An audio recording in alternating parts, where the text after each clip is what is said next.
by no means I'm supposed to put any blame on any people or any members of my team.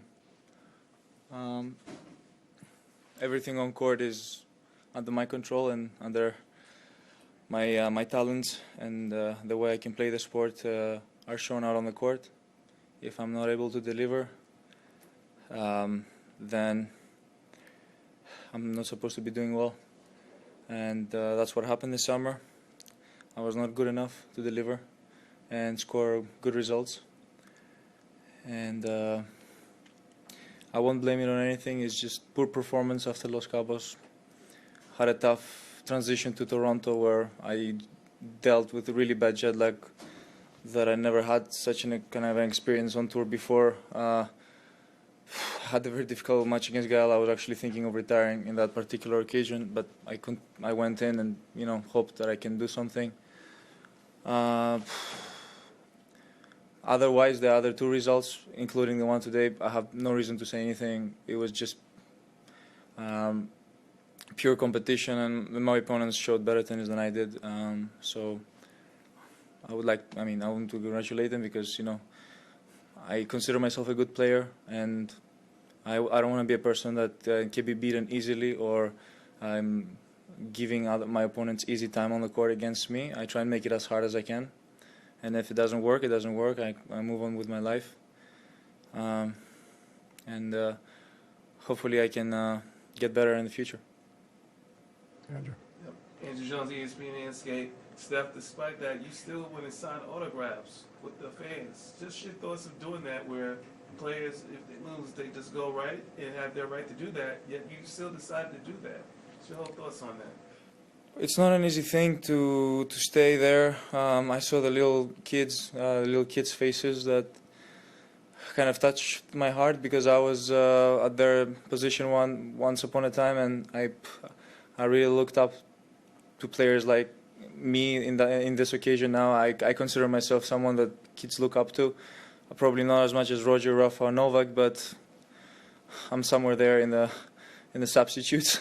So I kind of had to do it. I did it. It felt good.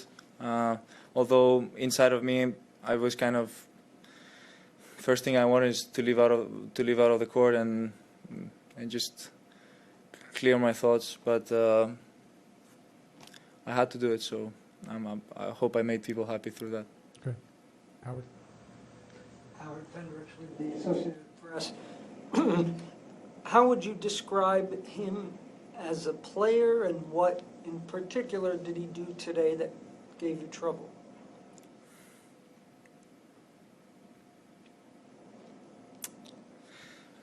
His serve was a big weapon that served him really well.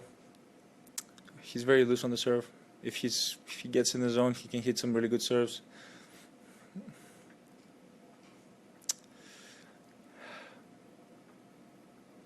I struggled with my movement today a lot, and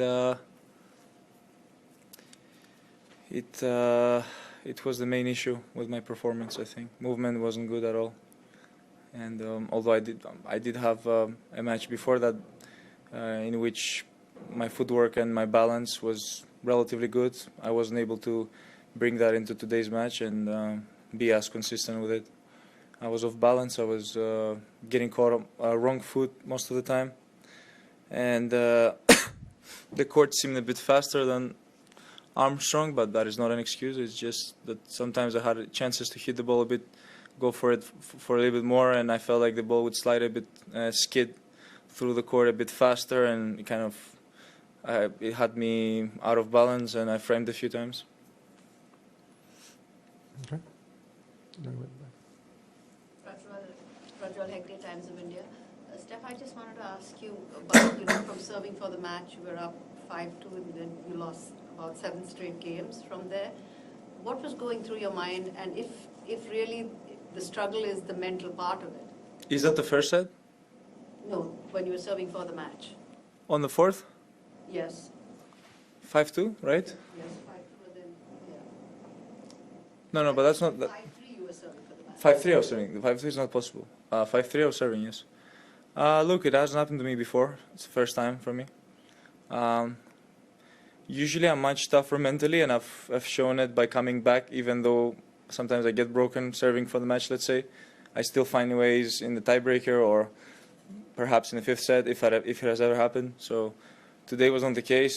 I was not able to bounce back after it, and not as strong.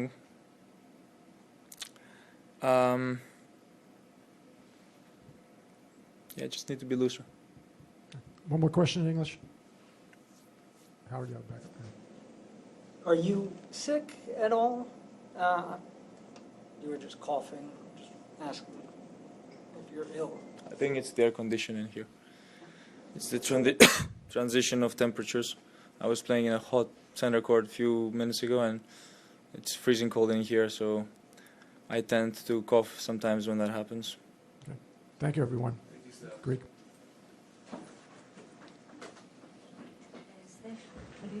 Μίλησες πριν για το πνευματικό κομμάτι.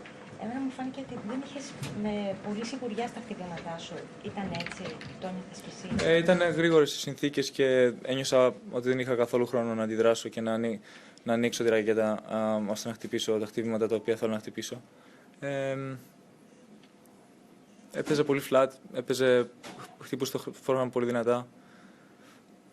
Έχω παίξει πιο δύσκολους αντιπάλους αριστερόχερες από το σημερινό, αλλά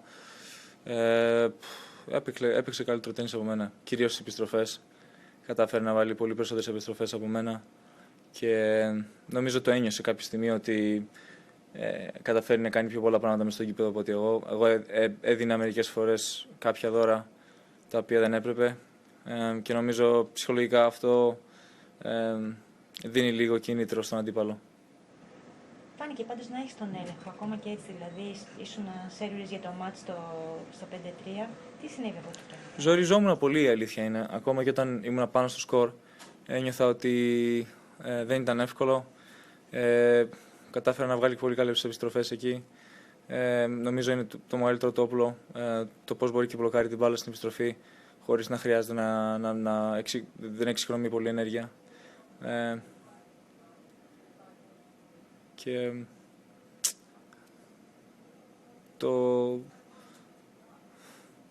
το μετέτρεψε σε ένα δύσκολο μάτς. Επίσης με το σερβίς του έκανε τις επιστροφές για μένα πολύ πιο δύσκολες. Έχει ένα ολοκληρωμένο παιχνίδι, έχει ταλέντο, μπορεί και αγγίζει την μπάλα και κάνει πολλά πράγματα με την μπάλα. Είναι ένα παιδί το οποίο άμα δουλέψει λίγο πιο σκληρά, πιστεύω ότι έχει την ικανότητα να ανέβει ακόμα και στο top 10. Γιατί νομίζω ότι σε αυτό το τουρνουά δεν έχεις πάει ποτέ τόσο καλά? Έχεις εξήγηση? Άμα το σκεφτώ από κάποια, ας το πούμε,